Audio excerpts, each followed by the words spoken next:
Termina in parità il match d'alta quota del Valentino Mazzola tra la San Cataldese e l'Acregas. Locale all'arrembaggio sin dai primi minuti riescono a portarsi in vantaggio con i bomber Savasta. Nella ripresa un colpo di testa di Alfonso Cipolla sugli sviluppi di un calcio di punizione consente alla squadra dei Templi di agguantare il pareggio che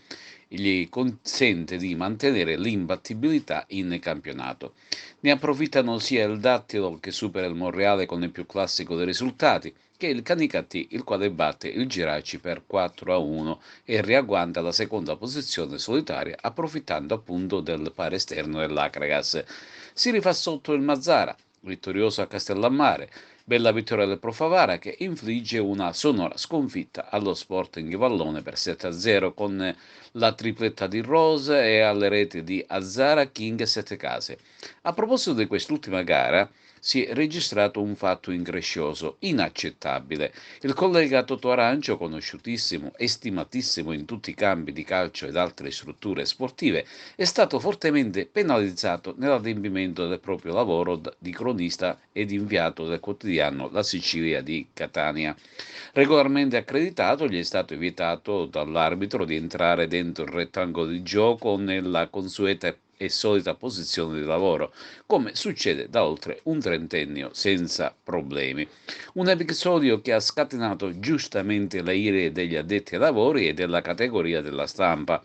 Intanto porgiamo la nostra più grande solidarietà al collega Totoraggio, con l'augurio che simili episodi non debbano più succedere e che presto possa essere chiarito il tutto con le dovute scuse. Ritornando al calcio giocato, domenica prossima si gioca all'Esseneto il derby Acragas in Canicattì, mentre il Dattilo sarà ospite a Campofranco del locale Sporting Vallone. È stata una partita molto equilibrata,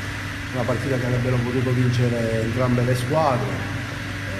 C'è stato un primo tempo molto equilibrato, però sinceramente nel secondo tempo l'Acragas ha tenuto più il pallino del gioco e secondo me con un po' di determinazione poteva portare a casa i 3 punti, senza niente togliere alla San Cataldese che ha fatto una grande partita, è una grande squadra, quindi siamo contenti del punto, però per l'obiettivo che ci siamo prefissati oggi in relazione al fatto che Canicattì e Dattilo giocavano in casa, infatti hanno vinto, l'obiettivo era 3 punti. Sapevamo che non era facile, però sinceramente il secondo tempo con un po' di cattiveria agonistica in più potevamo anche vincerla. Certamente l'episodio che ha giocato a nostro sfavore è stato il rigore, perché se Gambino fa l'1-1 e andiamo a riposo 1-1 forse avremmo potuto raccontare un'altra partita, anche perché dopo il rigore sbagliato Gambino non ha fatto, diciamo, la sua migliore prestazione stagionale, perché giustamente ha subito il contraccolpo psicologico, però va bene così, continuiamo la nostra marcia, certo le giornate diventano 10, adesso la rincorsa è ancora più dura, però il calcio ci insegna che nulla è scontato e che finché c'è vita c'è speranza. San Cataldese è una squadra di grande rispetto, ben allenata, un ottimo allenatore, ottimi giocatori, l'avevo detto in settimana, lo ripeto adesso, ci aspettavamo una partita coraggiosa, una partita tosta, così è stata. Secondo tempo chiaramente di nostra marca, siamo stati leggermente sfortunati, probabilmente ci è mancato qualcosa per poterla concludere, l'abbiamo giocato per vincere, l'avevamo dichiarato prima e l'abbiamo detto anche in campo, però poi il campo dice la verità. Sono state 2 squadre che si sono combattute dal primo all'ultimo minuto, è stato un buon pomeriggio di sport e noi siamo un po' rammaricati, speravamo e credevamo di fare qualcosa di più, però c'è sempre l'avversario che ti contrasta e ti dice qualcos'altro, perciò accettiamo a malincuore questo risultato, però non possiamo lamentarci troppo.